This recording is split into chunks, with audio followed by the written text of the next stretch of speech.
আসসালামু আলাইকুম ফ্রেন্ডস, কেমন আছেন সবাই? আশা করি নিশ্চয়ই ভালো। আজ আপনাদের জন্য ঘাসফুলের ভালোবাসা সিজন 2 এই গল্পের দ্বিতীয় পর্ব নিয়ে এলাম। আশা করি সবারই ভালো লাগবে। যদি ভালো লেগে থাকে তাহলে একটি লাইক দিয়ে এবং কমেন্ট করবেন। আর ছোট্ট একটি রিকোয়েস্ট, যারা এখন আমাদের চ্যানেলটি সাবস্ক্রাইব করেননি প্লিজ এখনই সাবস্ক্রাইব করে পাশে থাকা বেল আইকনটি বাজিয়ে নিন। আর যারা অলরেডি সাবস্ক্রাইব করেছেন তাদেরকে জানাই অসংখ্য ধন্যবাদ।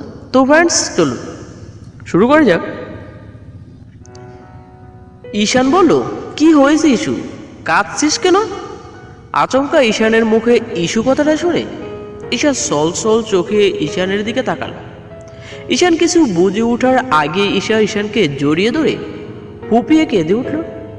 ঈশান যেন বোকা বনে গেল। ঈশার এই কান্নার কারণ কিছুতেই বুঝতে পারল না। যে মেয়েটা ঈশানকে এত ভয় পায়, সবসময় ঈশানের থেকে পালিয়ে বেড়ায়, কি এমন হলো যে সেই মেয়েটাই ঈশানকে জড়িয়ে ধরেছে? ঈশার গোড় কাটতেই এক ঝাটকায় নিজেকে ঈশানের কাছ থেকে সারিয়ে নিল। হাত দুটো জোড়ো করে ঈশানের সামনে হাঁটু গেড়ে বসে বলল, সরি ছোট সাহেব, আমার অনেক বড় ভুল হয়ে গেছে। আপনি আমাকে ক্ষমা করে দিন। এমন ভুল আর কখনো হবে না। দয়া করে এই কথাটি বাড়ির কাউকেই জানাবেন না, তাহলে আমাকে এ বাড়ি থেকে বের করে দেবে।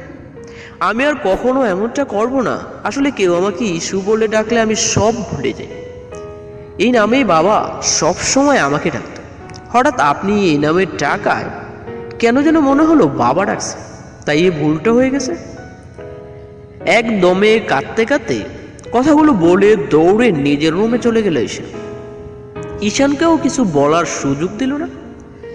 ঈশার শেষের কথাগুলো শুনে খুব খারাপ লাগলো, আবার হাসিও পাই। সত্যি মেয়েটা পাগল নাকি? আমাকে নাকি ওর বাবার মতো মনে হয়েছে। কথাটা বলেই খুব জোরে হেসে দিল ঈশান। কেন যেন ঈশানের খুব ইচ্ছে করছে একবার ঈশার রুমে গিয়ে দেখতে কি করছে ঈশান। কখনো যাওয়া হয়নি ঈশার রুমে, তবে সারাক্ষণই ঈশানকে চোখে হারায়। এটা ঈশানের ভালোবাসা নাকি করুণা, সেটা আজও ঈশান বুঝতে পারে। ঈশানের সব কাজ ঈশাকেই করতে হবে। বাসায় এসে ঈশাকে না দেখলে পুরো বাড়ি চিৎকার করে মাথায় তোলে। আর কোনো কাজের ভুল ত্রুটি হলে তো আর রক্ষায়নি, সাথে সাথেই শাসন শুরু। আর ঈশা বেচারি ভুল হলেও ঈশানের ধারে কাছে আসতেই চায় না।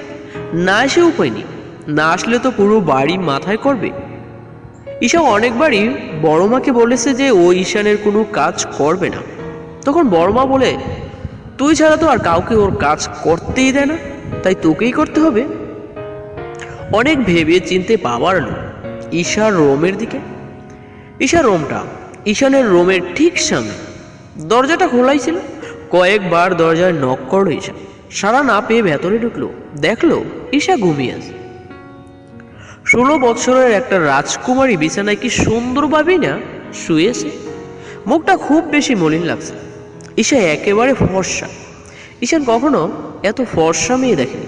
ইনফ্যাক্ট ঈশানের বাসার কেউ এমন ফর্সা মেয়ে এর আগে দেখেনি। অনেকটা ইংরেজদের মতো ফর্সা, ভাগ্যিস চুলগুলো ইংরেজদের মতো হয়নি, তাহলে তো সবাই সত্যি সত্যি ঈশাকে ইংরেজ ভাবত। ঈশার চুলগুলো কোকড়া, কমর সমান চুলগুলি কোকড়া না হলে হয়তো আরো বড় দেখাতো। চুলগুলোকে ঈশানের কাছে মনে হয় ঈশা কোনো সাদা পরি। তখনই হারিয়ে যায় কল্পনার রাজ্যে। মনের কোনো বিচরণ করে হাজারো জল্পনার কল্পনা। সত্যি কি সাদা পরি এত সুন্দর হয় যেমনটা ঈশা? এমন হাজারো প্রশ্ন মনের করে বাসা বেঁধে ঈশানে। গাল দুটো আরো নাকটা লাল টুকটুকে হয়ে আছে, হয়তো খুব বেশি কাদার কারণে। ঈশার মায়াময়া মুখটার দিকে তাকিয়ে কোথায় যেন হারিয়ে গেল ঈশা। খুব ভালো লাগা কাজ করছে ঈশানের পুরো শরীর জুড়ে। ঈশার একপাশে চুলগুলো এসে এলিয়ে রয়েছে, যা ঈশার সৌন্দর্যকে আরো বাড়িয়ে দিয়েছে। ঠোঁট জোড়া গোলাপের পাপড়ির মতো লাল টুকটুকে। মলিন মুখটাতে যেন হাসি লেগেই আছে।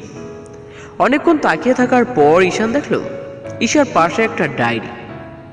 একবার ভাবলো ডায়েরিটা দেখবে কিনা, পরক্ষণেই ভাবলো কি দরকার কারো পার্সোনাল জিনিস ধরার, কিন্তু নিজের মনকে বোঝাতে পারলো না।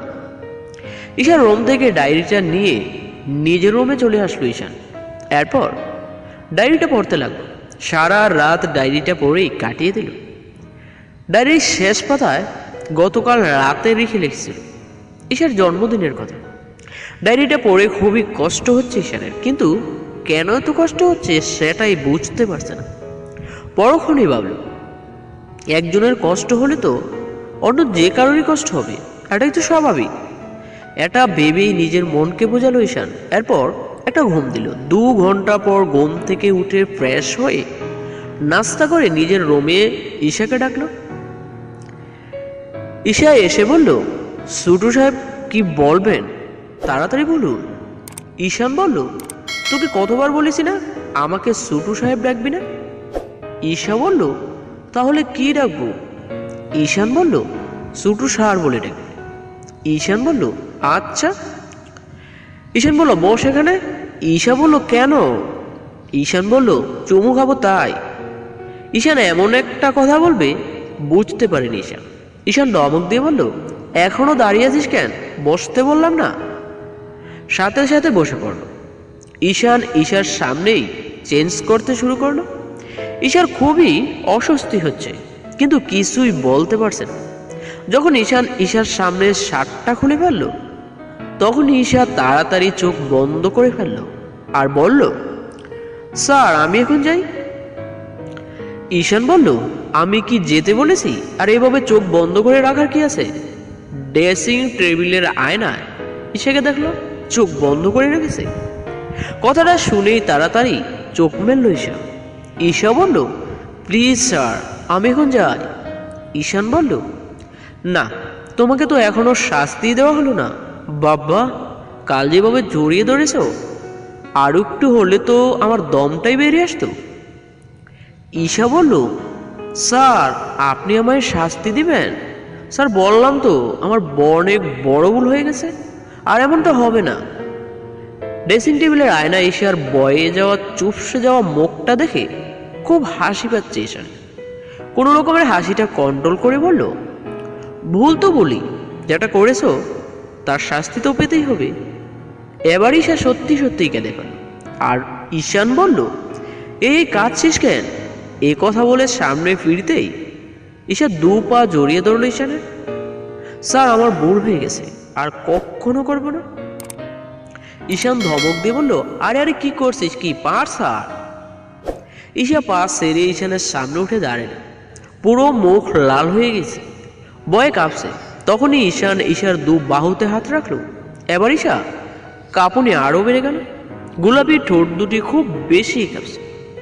ঈশান বাহু ছেড়ে হাত দুটো দিয়ে ঈশার মুখটা উঁচু করে ধরল। সঙ্গে সঙ্গে ঈশার চোখ বন্ধ করে ফেলল। ঈশার চোখগুলো পানিতে ভেজা, কপালে নাকে বিন্দু বিন্দু গাম জমে আছে। কেন এক অজানা শক্তি ঈশানকে ঈশার ঠোঁট জোড়ার দিকে খুব টানছে। আস্তে আস্তে এগিয়ে চলল ঈশানের ঠোঁট ঈশার ঠোঁটের দিকে। হঠাৎ করে ঈশান ঈশাকে ছেড়ে দিল আর মনে মনে বলল, উফ, এ কি করছি আমি? এখনো এই একই জায়গায় দাঁড়িয়েছে ঈশা। ঈশান বলল, তোর একটা কামিজ নিয়ে তো। ঈশা বলল, কেন? ঈশান বলল, আমি পরবো তাই। যখনই কিছু বলি তখনই ম্যাডাম প্রশ্ন করবে কেন, যেন উনি প্রশ্নকর্তা। এরপর ঈশা আর কিছু না বলে নিজের রুমে গিয়ে একটা কামিজ নিয়ে আসলো।